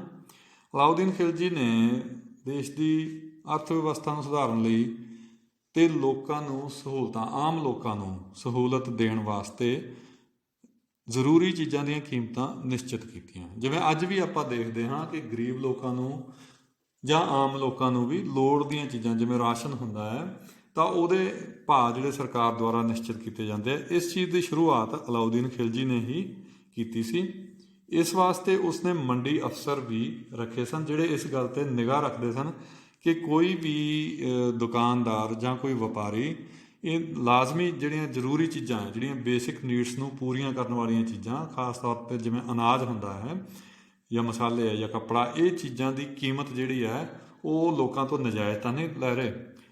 ਤਾਂ ਜੇ ਕੋਈ ਕੁਤਾਹੀ ਕਰਦਾ ਸੀ ਇਸ ਕੰਮ ਵਿੱਚ, ਤਾਂ ਉਸ ਨੂੰ ਬਹੁਤ ਹੀ ਸਖਤ ਸਜ਼ਾਵਾਂ ਦਿੱਤੀਆਂ ਜਾਂਦੀਆਂ ਸਨ। ਉਦਾਹਰਨ ਵਜੋਂ ਜੇ ਕੋਈ ਵਪਾਰੀ ਜਾਂ ਦੁਕਾਨਦਾਰ ਕੀਮਤ ਵੱਧ ਵਸੂਲ ਕਰਦਾ ਸੀ ਤਾਂ ਉਸ ਨੂੰ ਕੋੜੇ ਮਾਰਨ ਦੀ ਸਜ਼ਾ ਦਿੱਤੀ ਜਾਂਦੀ ਸੀ। ਜਿੰਨੇ ਉਹਨੇ ਪੈਸੇ ਵੱਧ ਲਏ ਹੁੰਦੇ ਸਨ, ਉਨੇ ਹੀ ਉਹਨੂੰ ਕੋੜੇ ਲਗਾਏ ਜਾਂਦੇ ਸਨ। ਇਸੇ ਤਰੀਕੇ ਨਾਲ ਜੇ ਕੋਈ ਘੱਟ ਤੋਲਦਾ ਸੀ, ਜੇ ਕੋਈ ਦੁਕਾਨਦਾਰ ਘੱਟ ਤੋਲਦਾ ਸੀ, ਤਾਂ ਉਹ ਜਿੰਨਾ ਉਹਨੇ ਘੱਟ ਤੋਲਿਆ ਹੁੰਦਾ ਸੀ, ਓਨਾ ਹੀ ਉਸਦੇ ਸਰੀਰ ਦਾ ਮਾਸ ਨੋਚ ਲਿਆ ਜਾਂਦਾ ਸੀ, ਕੱਟ ਲਿਆ ਜਾਂਦਾ ਸੀ। ਤਾਂ ਇੰਨੀਆਂ ਸਖਤ ਸਜ਼ਾਵਾਂ ਜਿਹੜੀਆਂ ਸੀ ਉਹ ਦੇਣ ਕਰਕੇ ਹੀ ਜਿਹੜੇ ਵਪਾਰੀ ਅਤੇ ਦੁਕਾਨਦਾਰ ਜਿਹੜੇ ਸੀਗੇ, ਉਹ ਲੋਕਾਂ ਨਾਲ ਸਹੀ ਵਿਹਾਰ ਕਰਦੇ ਸੀ, ਉਹ ਸਹੀ ਕੀਮਤਾਂ ਦੇ ਉੱਪਰ ਚੀਜ਼ਾਂ ਵੇਚਦੇ ਸਨ। ਇਹ ਸਨ ਇਸ ਦੇ ਆਰਥਿਕ ਸੁਧਾਰ। ਇਸੇ ਤਰੀਕੇ ਨਾਲ ਅਲਾਉਦੀਨ ਖਿਲਜੀ ਨੇ ਸੈਨਿਕ ਸੁਧਾਰ ਵੀ ਕੀਤੇ। ਸੈਨਿਕ ਸੁਧਾਰਾਂ ਵਿੱਚ ਸਭ ਤੋਂ ਪਹਿਲਾਂ ਇਹਦਾ ਸੁਧਾਰ ਸੀ ਸੈਨਿਕਾਂ ਦੇ ਹੁਲੀਏ ਲਿਖਣਾ, ਕਿਉਂਕਿ ਪਹਿਲਾਂ ਸੈਨਾ ਦੇ ਵਿੱਚ ਬਹੁਤ ਸਾਰੇ ਸੈਨਿਕਾਂ ਦੀ ਲੋੜ ਪੈਂਦੀ ਸੀ, ਤਾਂ ਰਾਜੇ ਮਹਾਰਾਜਾ ਨੂੰ ਪਤਾ ਹੀ ਨਹੀਂ ਸੀ ਚੱਲਦਾ ਕਿ ਉਹਨਾਂ ਦੇ ਸੈਨਿਕ ਕਿੰਨੇ ਹਨ ਅਤੇ ਕਿਹੜੇ ਕਿਹੜੇ ਉਹਨਾਂ ਦੇ ਸੈਨਿਕ ਹੈ ਅਤੇ ਕਿਹੜੇ ਹੋਰ ਕਿਸੇ ਜਗ੍ਹਾ ਤੋਂ ਆ ਕੇ ਉਹਨਾਂ ਦੀ ਸੈਨਾ ਵਿੱਚ ਰਲ ਗਏ। ਇਸ ਕਰਕੇ ਉਹਨਾਂ ਨੇ ਸੈਨਿਕਾਂ ਦੇ ਹੁਲੀਏ ਲਿਖਣਾ ਸ਼ੁਰੂ ਕੀਤਾ, ਤਾਂ ਕਿ ਉਹਨਾਂ ਨੂੰ ਪਤਾ ਰਹੇ ਕਿ ਕੋਈ ਜਿਹੜਾ ਵਿਅਕਤੀ ਜਿਹੜਾ ਉਹਨਾਂ ਦੀ ਸੈਨਾ ਦੇ ਵਿੱਚ ਆ ਰਿਹਾ ਹੈ, ਕਿ ਉਹ ਵਾਕਈ ਉਹਨਾਂ ਦੀ ਸੈਨਾ ਦਾ ਹੀ ਮੈਂਬਰ ਹੈ। ਇਸੇ ਤਰੀਕੇ ਨਾਲ ਘੋੜਿਆਂ ਨੂੰ ਵੀ ਦਾਗਿਆ ਜਾਂਦਾ ਸੀ। ਘੋੜੇ ਨੂੰ ਦਾਗਣ ਦਾ ਮਤਲਬ ਇਹ ਹੁੰਦਾ ਹੈ ਵੀ ਘੋੜੇ ਦੇ ਉੱਪਰ ਕੋਈ ਨਿਸ਼ਾਨ ਲਗਾ ਦੇਣਾ। ਦਾਗਣਾ ਦਾ ਭਾਵ ਹੁੰਦਾ ਹੈ ਗਰਮ ਗਰਮ ਚੀਜ਼ ਨੂੰ ਸਰੀਰ ਦੇ ਉੱਤੇ ਲਾ ਕੇ ਉਹਨਾਂ ਮਾਸ ਸਾੜ ਦੇਣਾ। ਤਾਂ ਉਹ ਘੋੜਿਆਂ ਦੇ ਉੱਪਰ ਜਿਹੜਾ ਹੈ ਇਹ ਨਿਸ਼ਾਨ ਜਿਹੜਾ ਸ਼ਾਹੀ ਨਿਸ਼ਾਨ ਹੁੰਦਾ ਸੀ ਉਸ ਖਿਲਜੀ ਵੰਸ਼ ਦਾ, ਉਸ ਨਿਸ਼ਾਨ ਨੂੰ ਉਹ ਘੋੜੇ ਦੇ ਸਰੀਰ ਦੇ ਉੱਪਰ ਜਿਹੜਾ ਸੀ ਉਹ ਦਾਗ ਕੇ ਉਹਦਾ ਨਿਸ਼ਾਨ ਪੱਕਾ ਕਰ ਦਿੱਤਾ ਜਾਂਦਾ ਸੀ, ਤਾਂ ਕਿ ਇਹ ਪਤਾ ਚੱਲੇ ਕਿ ਇਹ ਘੋੜਾ ਕਿਸ ਦਾ ਹੈ। ਇਸ ਤੋਂ ਇਲਾਵਾ ਆਪਣੀ ਸੈਨਾ ਨੂੰ ਆਪਣੇ ਨਾਲ ਜੋੜੀ ਰੱਖਣ ਵਾਸਤੇ ਅਲਾਉਦੀਨ ਖਿਲਜੀ ਨੇ ਨਕਦ ਤਨਖਾਹ ਦੇਣੀ ਸ਼ੁਰੂ ਕੀਤੀ। ਇਸ ਤੋਂ ਪਹਿਲਾਂ ਸੈਨਿਕਾਂ ਨੂੰ ਸਿਰਫ ਜਦੋਂ ਕੋਈ ਕਿਤੇ ਹਮਲਾ ਹੁੰਦਾ ਸੀ ਉਹਦੇ ਵਿੱਚ ਜਿਹੜੀ ਲੁੱਟਮਾਰ ਹੁੰਦੀ ਸੀ ਉਹਦੇ ਵਿੱਚੋਂ ਹਿੱਸਾ ਮਿਲਿਆ ਕਰਦਾ ਸੀ, ਤਨਖਾਹ ਨਹੀਂ ਸੀ ਦਿੱਤੀ ਜਾਂਦੀ ਬਕਾਇਦਾ। ਤਾਂ ਇਹ ਅਲਾਉਦੀਨ ਖਿਲਜੀ ਸੀ ਜਿਸ ਨੇ ਸੈਨਿਕਾਂ ਨੂੰ ਨਕਦ ਤਨਖਾਹ ਦੇਣਾ ਸ਼ੁਰੂ ਕੀਤਾ। ਇਸੇ ਤਰੀਕੇ ਨਾਲ ਇਹਨੇ ਗੁਪਤਚਰ, ਜਿਨ੍ਹਾਂ ਨੂੰ ਆਪਾਂ ਜਾਸੂਸ ਕਹਿ ਸਕਦੇ ਹਾਂ, ਤਾਂ ਉਹ ਗੁਪਤਚਰ ਜਾਂ ਜਾਸੂਸ ਜਿਹੜੇ ਸੀ ਉਹਨਾਂ ਨੂੰ ਵੀ ਰੁਜ਼ਗਾਰ ਦਿੱਤਾ। ਇਹਨੇ ਆਪਣੇ ਸ਼ਾਸਨ ਕਾਲ ਦਾ ਕਿਉਂਕਿ ਇਸ ਦਾ ਸ਼ਾਸਨ ਬਹੁਤ ਵੱਡਾ ਸੀ, ਭਾਰਤ ਦੇ ਕਾਫੀ ਇਲਾਕੇ ਦੇ ਉੱਤੇ ਫੈਲਿਆ ਹੋਇਆ ਸੀ, ਤਾਂ ਸਾਰੇ ਜਿੰਨੇ ਵੀ ਰਾਜ ਸਨ ਉਹਨਾਂ ਦੀ ਖਬਰ ਰੱਖਣ ਵਾਸਤੇ ਕਿ ਉੱਥੇ ਕਿਤੇ ਮੇਰੇ ਖਿਲਾਫ ਕੋਈ ਸਾਜ਼ਿਸ਼ ਤਾਂ ਨਹੀਂ ਹੋ ਰਹੀ ਜਾਂ ਉੱਥੋਂ ਦਾ ਪ੍ਰਬੰਧ ਠੀਕ ਚੱਲ ਰਿਹਾ ਹੈ, ਇਸ ਵਾਸਤੇ ਇਸਨੇ ਕਾਫੀ ਸਾਰੇ ਗੁਪਤਚਰ ਜਿਹੜੇ ਸੀ ਉਹ ਵੀ ਰੱਖੇ ਹੋਏ ਸਨ। ਤਾਂ ਇਹ ਸਨ ਅਲਾਉਦੀਨ ਖਿਲਜੀ ਦੇ ਸੁਧਾਰ, ਆਰਥਿਕ ਸੁਧਾਰ ਅਤੇ ਸੈਨਿਕ ਸੁਧਾਰ। ਹੁਣ ਕੁਝ ਪ੍ਰਸ਼ਨ ਅਲਾਉਦੀਨ ਖਿਲਜੀ ਦੇ ਬਾਰੇ। ਨੰਬਰ 1, ਭਾਰਤ ਵਿੱਚ ਖਿਲਜੀ ਵੰਸ਼ ਦੀ ਨੀਂਹ ਕਿਸ ਨੇ ਰੱਖੀ? ਖਿਲਜੀ ਵੰਸ਼ ਦੀ ਨੀਂਹ ਕਿਸ ਨੇ ਰੱਖੀ? ਜਲਾਲੁਦੀਨ ਖਿਲਜੀ ਨੇ। ਨੰਬਰ 2, ਜਲਾਲੁਦੀਨ ਖਿਲਜੀ ਨੂੰ ਕਿਸ ਨੇ ਕਤਲ ਕੀਤਾ? ਜਲਾਲੁਦੀਨ ਖਿਲਜੀ ਨੂੰ ਕਿਸ ਨੇ ਕਤਲ ਕੀਤਾ? ਅਲਾਉਦੀਨ ਖਿਲਜੀ ਨੇ। ਨੰਬਰ 3, ਜਲਾਲੁਦੀਨ ਖਿਲਜੀ ਦਾ ਸ਼ਾਸਨ ਕਾਲ ਕਦੋਂ ਤੋਂ ਕਦੋਂ ਤੱਕ ਸੀ? ਜਲਾਲੁਦੀਨ ਖਿਲਜੀ ਦਾ ਸ਼ਾਸਨ ਕਾਲ ਕਦੋਂ ਤੋਂ ਕਦੋਂ ਤੱਕ ਸੀ? 1290 ਤੋਂ 1296 ਈਸਵੀ ਤੱਕ। ਨੰਬਰ 4, ਅਲਾਉਦੀਨ ਖਿਲਜੀ ਦਾ ਜਲਾਲੁਦੀਨ ਖਿਲਜੀ ਨਾਲ ਕੀ ਰਿਸ਼ਤਾ ਸੀ? ਅਲਾਉਦੀਨ ਖਿਲਜੀ ਦਾ ਜਲਾਲੁਦੀਨ ਖਿਲਜੀ ਨਾਲ ਕੀ ਰਿਸ਼ਤਾ ਸੀ? ਉਹ ਉਸਦਾ ਭਤੀਜਾ ਅਤੇ ਜਵਾਈ ਸੀ। ਉਸਦਾ ਭਤੀਜਾ ਵੀ ਸੀ ਅਲਾਉਦੀਨ ਖਿਲਜੀ ਜਲਾਲੁਦੀਨ ਖਿਲਜੀ ਦਾ, ਅਤੇ ਜਵਾਈ ਵੀ ਸੀ। ਨੰਬਰ 5, ਸੈਨਿਕਾਂ ਨੂੰ ਨਕਦ ਤਨਖਾਹ ਦੇਣ ਦੀ ਪ੍ਰਥਾ ਕਿਸ ਨੇ ਸ਼ੁਰੂ ਕੀਤੀ? ਅਲਾਉਦੀਨ ਖਿਲਜੀ ਨੇ। ਨੈਕਸਟ ਹੈ ਸਹੀ ਗਲਤ ਦੱਸੋ। ਅਲਾਉਦੀਨ ਖਿਲਜੀ ਨੂੰ ਜਲਾਲੁਦੀਨ ਖਿਲਜੀ ਨੇ ਆਪਣਾ ਜਾਨਸ਼ੀਨ ਨਿਯੁਕਤ ਕੀਤਾ। ਹਾਂਜੀ, ਉਹਨੇ ਆਪਣਾ ਜਾਨਸ਼ੀਨ ਨਿਯੁਕਤ ਕੀਤਾ ਸੀ। ਸਹੀ ਹੈ ਗਲਤ? ਗਲਤ ਹੈ, ਕਿਉਂਕਿ ਅਲਾਉਦੀਨ ਖਿਲਜੀ ਨੇ ਤਾਂ ਜਲਾਲੁਦੀਨ ਖਿਲਜੀ ਦਾ ਕਤਲ ਕੀਤਾ ਸੀ, ਉਹਨੇ ਇਹਨੂੰ ਖੁਦ ਆਪਣਾ ਜਾਨਸ਼ੀਨ ਨਿਯੁਕਤ ਨਹੀਂ ਕੀਤਾ ਸੀ। ਜਾਨਸ਼ੀਨ ਦਾ ਮਤਲਬ ਹੁੰਦਾ ਹੈ ਜਦੋਂ ਕੋਈ ਰਾਜਾ ਮਰਨ ਲੱਗਿਆ ਆਪਣੇ ਤੋਂ ਅਗਲੇ ਰਾਜੇ ਨੂੰ ਥਾਪ ਕੇ ਜਾਂਦਾ, ਉਹਨੂੰ ਉਹਦਾ ਜਾਨਸ਼ੀਨ ਕਹਿੰਦੇ ਆ। ਦੂਸਰਾ ਸਾਡੇ ਕੋਲ ਅਲਾਉਦੀਨ ਖਿਲਜੀ ਦਾ ਸ਼ਾਸਨ ਕਾਲ 1296 ਈਸਵੀ ਤੋਂ 1316 ਈਸਵੀ ਤੱਕ ਸੀ। ਸਹੀ, 1296 ਈਸਵੀ ਤੋਂ 1316 ਈਸਵੀ ਤੱਕ, ਯਾਨੀ ਕਿ 20 ਸਾਲ ਅਲਾਉਦੀਨ ਖਿਲਜੀ ਦਾ ਸ਼ਾਸਨ ਕਾਲ ਸੀ। ਨੰਬਰ 3, ਅਲਾਉਦੀਨ ਖਿਲਜੀ ਨੇ ਲੋਕਾਂ ਦੀ ਭਲਾਈ ਲਈ ਜ਼ਰੂਰੀ ਵਸਤੂਆਂ ਦੀਆਂ ਕੀਮਤਾਂ ਨਿਸ਼ਚਿਤ ਕੀਤੀਆਂ। ਲੋਕਾਂ ਦੀ ਭਲਾਈ ਲਈ ਜ਼ਰੂਰੀ ਵਸਤੂਆਂ ਦੀਆਂ ਕੀਮਤਾਂ ਨਿਸ਼ਚਿਤ ਕੀਤੀਆਂ। ਸਹੀ। ਅਗਲਾ ਵਾਕ ਹੈ ਅਲਾਉਦੀਨ ਖਿਲਜੀ ਨੇ ਸੈਨਿਕਾਂ ਦੇ ਹੁਲੀਏ ਲਿਖਣ ਅਤੇ ਘੋੜੇ ਦਾਗਣ ਦੀ ਪ੍ਰਥਾ ਸ਼ੁਰੂ ਨਹੀਂ ਕੀਤੀ। ਗਲਤ। ਅਲਾਉਦੀਨ ਖਿਲਜੀ ਨੇ ਇਹ ਦੋਨੇ ਪ੍ਰਥਾਵਾਂ ਸ਼ੁਰੂ ਕੀਤੀਆਂ ਸਨ, ਸੈਨਿਕਾਂ ਦੇ ਹੁਲੀਏ ਲਿਖਣਾ ਅਤੇ ਘੋੜੇ ਦਾਗਣਾ। ਨੰਬਰ 5, ਅਲਾਉਦੀਨ ਖਿਲਜੀ ਦੀ ਮੌਤ 1316 ਈਸਵੀ ਵਿੱਚ ਹੋਈ। 1316 ਈਸਵੀ ਵਿੱਚ ਹੋਈ। ਸਹੀ। ਅਗਲਾ, ਮਲਿਕ ਕਾਫੂਰ ਅਲਾਉਦੀਨ ਖਿਲਜੀ ਦਾ ਇੱਕ ਜਨਰਲ ਸੀ। ਮਲਿਕ ਕਾਫੂਰ। ਸਹੀ। ਅੱਗੇ ਹੈ ਸਾਡੇ ਕੋਲ ਖਾਲੀ ਥਾਵਾਂ ਭਰੋ। ਤਾਂ ਸਕਰੀਨ ਦੇ ਉੱਪਰ ਨੀਚੇ ਤੁਸੀਂ 5 ਸ਼ਬਦ ਜਾਂ ਨੰਬਰ ਦੇਖ ਰਹੇ ਹੋ, ਇਹਨਾਂ ਦੇ ਨਾਲ ਇਹਨਾਂ ਖਾਲੀ ਥਾਵਾਂ ਨੂੰ ਭਰਿਆ ਜਾਣਾ ਹੈ। ਇਹ ਸ਼ਬਦ ਹਨ 1303, ਕਮਜ਼ੋਰ, ਗਿਆਸੁਦੀਨ ਤੁਗਲਕ, ਸਾਮਰਾਜ ਔਰ ਗੁਜਰਾਤ। ਪਹਿਲਾ ਵਾਕ ਹੈ ਸਾਡੇ ਕੋਲ ਅਲਾਉਦੀਨ ਖਿਲਜੀ ਪੂਰੇ ਭਾਰਤ ਵਿੱਚ ਇੱਕ ਡੈਸ਼ ਸਥਾਪਿਤ ਕਰਨਾ ਚਾਹੁੰਦਾ ਸੀ। ਤਾਂ ਨੀਚੇ ਜਿਹੜੇ ਸ਼ਬਦ ਲਿਖੇ ਹੋਏ ਆ ਇਹਨਾਂ ਵਿੱਚੋਂ ਇੱਕ ਸ਼ਬਦ ਭਰਨਾ ਆਪਾਂ। ਅਲਾਉਦੀਨ ਖਿਲਜੀ ਪੂਰੇ ਭਾਰਤ ਵਿੱਚ ਇੱਕ ਡੈਸ਼ ਸਥਾਪਿਤ ਕਰਨਾ ਚਾਹੁੰਦਾ ਸੀ। ਤਾਂ ਇਹਨਾਂ ਪੰਜਾਂ ਵਿੱਚੋਂ ਕਿਹੜਾ ਸ਼ਬਦ ਆਊਗਾ? ਸਾਮਰਾਜ। ਨੰਬਰ 2, ਅਲਾਉਦੀਨ ਖਿਲਜੀ ਨੇ 1299 ਈਸਵੀ ਵਿੱਚ ਡੈਸ਼ 'ਤੇ ਜਿੱਤ ਪ੍ਰਾਪਤ ਕੀਤੀ? ਗੁਜਰਾਤ। ਨੰਬਰ 3, ਅਲਾਉਦੀਨ ਖਿਲਜੀ ਨੇ ਡੈਸ਼ ਈਸਵੀ ਵਿੱਚ ਚਿਤੌੜ 'ਤੇ ਕਬਜ਼ਾ ਕਰ ਲਿਆ? 1303 ਈਸਵੀ ਵਿੱਚ, ਯਾਨੀ ਕਿ 1303 ਈਸਵੀ ਵਿੱਚ। ਅਲਾਉਦੀਨ ਖਿਲਜੀ ਦੇ ਉੱਤਰਾਧਿਕਾਰੀ ਡੈਸ਼ ਸਨ? ਅਲਾਉਦੀਨ ਖਿਲਜੀ ਦੇ ਉੱਤਰਾਧਿਕਾਰੀ ਕਮਜ਼ੋਰ ਸਨ। ਲਾਸਟ, ਡੈਸ਼ ਨੇ 1320 ਈਸਵੀ ਵਿੱਚ ਖਿਲਜੀ ਵੰਸ਼ ਦਾ ਅੰਤ ਕਰ ਦਿੱਤਾ? ਡੈਸ਼ ਨੇ 1320 ਈਸਵੀ ਵਿੱਚ ਖਿਲਜੀ ਵੰਸ਼ ਦਾ ਅੰਤ ਕਰ ਦਿੱਤਾ।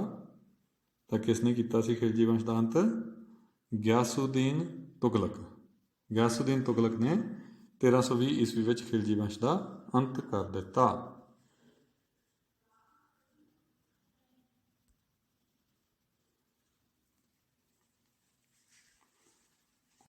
ਖਿਲਜੀ ਵੰਸ਼ ਦਾ ਅੰਤ ਕਰ ਦਿੱਤਾ। ਅਗਲੀ ਐਕਸਰਸਾਈਜ਼, ਪ੍ਰਸ਼ਨਾਂ ਦੇ ਉੱਤਰ ਦਿਓ। ਪ੍ਰਸ਼ਨ ਨੰਬਰ 1, ਕਿਸੇ 2 ਵਿਦੇਸ਼ੀ ਯਾਤਰੀਆਂ ਦੇ ਨਾਂ ਦੱਸੋ ਜੋ ਦਿੱਲੀ ਸਲਤਨਤ ਦੇ ਦੌਰਾਨ ਭਾਰਤ ਆਏ। ਕੋਈ 2 ਵਿਦੇਸ਼ੀ ਯਾਤਰੀ, ਇਬਨ ਬਤੂਤਾ ਅਤੇ ਮਾਰਕੋ ਪੋਲੋ। ਇਬਨ ਬਤੂਤਾ ਕਿੱਥੋਂ ਆਇਆ ਸੀ ਭਲਾ ਦੀ? ਮੋਰੱਕੋ ਤੋਂ। Very good. ਨੰਬਰ 2, ਦਿੱਲੀ ਸਲਤਨਤ ਬਾਰੇ ਜਾਣਕਾਰੀ ਹਾਸਲ ਕਰਨ ਲਈ ਕਿਹੜੇ ਸਰੋਤਾਂ ਦੀ ਵਰਤੋਂ ਕੀਤੀ ਜਾ ਸਕਦੀ ਹੈ? ਯਾਨੀ ਕਿਹੜੇ ਇਤਿਹਾਸਕ ਸਰੋਤਾਂ ਦੀ ਵਰਤੋਂ ਕੀਤੀ ਜਾ ਸਕਦੀ ਹੈ? ਉੱਤਰ ਹੈ ਵਿਦੇਸ਼ੀ ਯਾਤਰੀਆਂ ਦੇ ਲੇਖ, ਦਰਬਾਰੀ ਬਿਰਤਾਂਤ ਅਤੇ ਇਤਿਹਾਸਿਕ ਇਮਾਰਤਾਂ।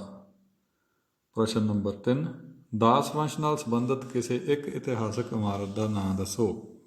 ਦਾਸ ਵੰਸ਼ ਨਾਲ ਸੰਬੰਧਿਤ ਉਹ ਇੱਕ ਬਹੁਤ ਉੱਚੀ ਇਮਾਰਤ ਹੈ ਨਵੀਂ ਦਿੱਲੀ ਦੇ ਵਿੱਚ, ਕੁਤੁਬ ਮੀਨਾਰ। ਨੰਬਰ 4, ਇਲਤੁਤਮਿਸ਼ ਦੀ ਪੁੱਤਰੀ ਦਾ ਨਾਂ ਦੱਸੋ ਜੋ ਦਿੱਲੀ ਸਲਤਨਤ ਦੇ ਸਿੰਘਾਸਣ 'ਤੇ ਬੈਠੀ। ਇਲਤੁਤਮਿਸ਼ ਦੀ ਪੁੱਤਰੀ ਰਜ਼ੀਆ ਸੁਲਤਾਨ। ਅਗਲਾ ਪ੍ਰਸ਼ਨ, ਮੰਗੋਲਾਂ ਦੇ ਖਿਲਾਫ ਲਹੂ ਅਤੇ ਲੋਹੇ ਦੀ ਨੀਤੀ ਕਿਸ ਨੇ ਅਪਣਾਈ? ਲਹੂ ਅਤੇ ਲੋਹੇ ਦੀ ਨੀਤੀ ਇਹ ਅਪਣਾਈ ਸੀ ਗਿਆਸੁਦੀਨ ਬਲਬਨ ਨੇ। ਹੁਣ ਆਪਾਂ ਅਗਲੀ ਐਕਸਰਸਾਈਜ਼ ਵੱਲ ਵੱਧਦੇ ਹਾਂ। ਤਾਂ ਇਹ ਹੈ ਖਾਲੀ ਥਾਵਾਂ ਭਰੋ। ਤੁਹਾਡੇ ਸਾਹਮਣੇ ਸਕਰੀਨ ਦੇ ਉੱਤੇ ਇੱਕ ਵਾਰੀ ਫੇਰ 5 ਸ਼ਬਦ ਜਾਂ ਨੰਬਰ ਲਿਖੇ ਹੋਏ ਹਨ ਸਕਰੀਨ ਦੇ ਹੇਠਾਂ ਕਰਕੇ। ਜਿਹੜੀਆਂ ਖਾਲੀ ਥਾਵਾਂ ਆਉਣਗੀਆਂ ਇਹਨਾਂ ਵਿੱਚੋਂ ਹੀ ਕੋਈ ਨਾ ਕੋਈ ਸ਼ਬਦ ਜਾਂ ਨੰਬਰ ਉਸ ਖਾਲੀ ਥਾਂ ਵਿੱਚ ਤੁਸੀਂ ਭਰਨਾ ਹੈ। ਤਾਂ ਪਹਿਲੀ ਖਾਲੀ ਥਾਂ ਹੈ ਆਪਣੇ ਕੋਲ, ਕੁਤਬੁਦੀਨ ਐਬਕ ਡੈਸ਼ ਦਾ ਸੰਸਥਾਪਕ ਸੀ। ਕੁਤਬੁਦੀਨ ਐਬਕ ਹਾਂਜੀ ਕਿਸ ਚੀਜ਼ ਦਾ ਸੰਸਥਾਪਕ ਸੀ ਇਹਨਾਂ 5 ਵਿੱਚੋਂ? ਰਜ਼ੀਆ ਸੁਲਤਾਨ, 1211, ਇਲਤੁਤਮਿਸ਼, ਅਲਾਉਦੀਨ ਖਿਲਜੀ, ਦਾਸ ਵੰਸ਼। ਇਹਨਾਂ 5 ਆਪਸ਼ਨਸ ਦੇ ਵਿੱਚੋਂ ਕੁਤਬੁਦੀਨ ਐਬਕ ਦਾਸ ਵੰਸ਼ ਦਾ ਸੰਸਥਾਪਕ ਸੀ।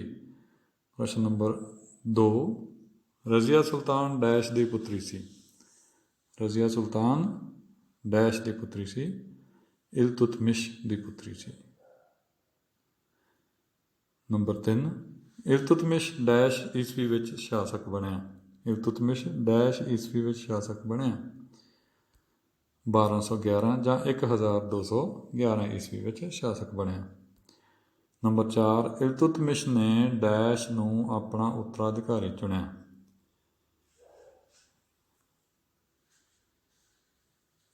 ਰਜ਼ੀਆ ਸੁਲਤਾਨ। ਪ੍ਰਸ਼ਨ ਨੰਬਰ 5, ਮਲਿਕ ਕਾਫੂਰ ਡੈਸ਼ ਦਾ ਸੈਨਾਪਤੀ ਸੀ। ਮਲਿਕ ਕਾਫੂਰ ਅਲਾਉਦੀਨ ਖਿਲਜੀ ਦਾ ਸੈਨਾਪਤੀ ਸੀ। ਮੈਂ ਤੁਹਾਨੂੰ ਪਹਿਲਾਂ ਵੀ ਦੱਸਿਆ ਸੀ ਕਿ ਮਲਿਕ ਕਾਫੂਰ ਅਲਾਉਦੀਨ ਖਿਲਜੀ ਦਾ ਬਹੁਤ ਹੀ ਵਫਾਦਾਰ ਅਤੇ ਬਹੁਤ ਬਹਾਦਰ ਸੈਨਾਪਤੀ ਸੀ ਅਤੇ ਇਹਨੇ ਦੱਖਣੀ ਭਾਰਤ ਵਿੱਚ ਬਹੁਤ ਸਾਰੀਆਂ ਜਿੱਤਾਂ ਵੀ ਪ੍ਰਾਪਤ ਕੀਤੀਆਂ ਸੀ। ਤਾਂ ਬੱਚਿਓ, ਇਸ ਦੇ ਨਾਲ ਹੀ ਇਸ ਪਾਠ ਦਾ ਦੂਸਰਾ ਭਾਗ ਖਤਮ ਹੁੰਦਾ ਹੈ।